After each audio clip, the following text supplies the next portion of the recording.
তারা ভালো, যারা জামাত করে না, যারা জামাত করে তারা মাদ্রাসা নাম্বার 1, ওরা খ্রিস্টান।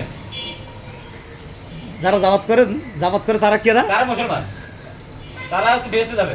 আচ্ছা কেমন আমার দিকে ধরেন, আপনি যে জামাত শিবির করেন, আপনি 5 ওয়াক্ত নামাজ পড়েন, আপনি কেমনে জামাত শিবিরের লোক হইলেন? এই প্রশ্নটা আমার জামাত আচ্ছা জামাত করে তারা কারা? যারা জামাত করে তারা মুসলমান, আর যারা বিএমপি করে তারা হলো হিন্দু। তারা হিন্দু, যারা বিএমপি করে, যারা বিএমপি করে তারা খ্রিস্টান। আর তুই? মুই তো তার কাতারেই নেই, কারণ মুই তো জামাত করম না, মুই তো জামাত শিবির জামাত করম না। যে জামাত নিয়ে কথা বলবে তাকে 5 ওয়াক্ত নামাজ পড়তে হবে, যে 5 ওয়াক্ত নামাজ পড়তে পারবে না সে কেন জামাত নিয়ে কথা বলবে? সে কেমনে জামাতের অংশ? এটা একটা যুক্তির কথা, যে কারণ সৌদির আইনটা আমাদের বাংলাদেশে হওয়ার প্রয়োজন। যার নামাজ না পড়লে 1 ওয়াক্ত নামাজ মিস করলে 3 দিন জেল, 5 ওয়াক্ত নামাজে 15 দিন জেল।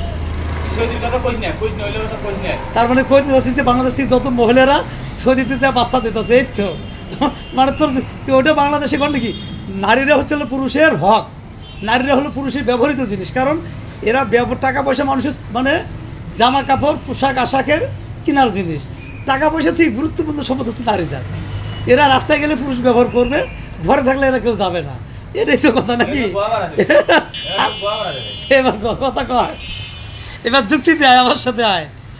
সৌদিতে বাংলাদেশে সৌদিতে মহিলাগুলো যা বোমারা দেয় না, ওটা তো ওই জায়গা তো হজ করতে যায়। তার মানে বোঝা গেল যে নারী বাবার ওই জায়গা মহিলাগুলো ওই পুরুষ কি বোমা মারে না, শুধু মানুষকে আকাম করে না সৌদি, যেটা দেখিনি সেটা তো বলা যাবে। ওই জায়গার মধ্যে তো সৌদির মধ্যে তো আরো মানুষ হজ করতে যায় না, যায় ওই রাষ্ট্রে যাবো আকাম হয়ে যায়। তার মানে হজে যাওয়াটাও তাহলে ঠিক না, ওই রাষ্ট্রে আকাম হয়ে যায়। কারণ হজে যে যায় তাহলে তাদের হজ হয় না। তাইলে ওই রাষ্ট্র কি ওই রাষ্ট্র মুসলিম রাষ্ট্র না?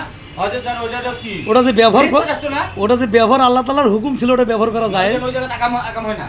সৌদিতে হয়, এটা তো সারা পৃথিবীতে হয়। হইবে কে? ওটা তো মুসলিম রাষ্ট্র, ওটা জামাত শিবির।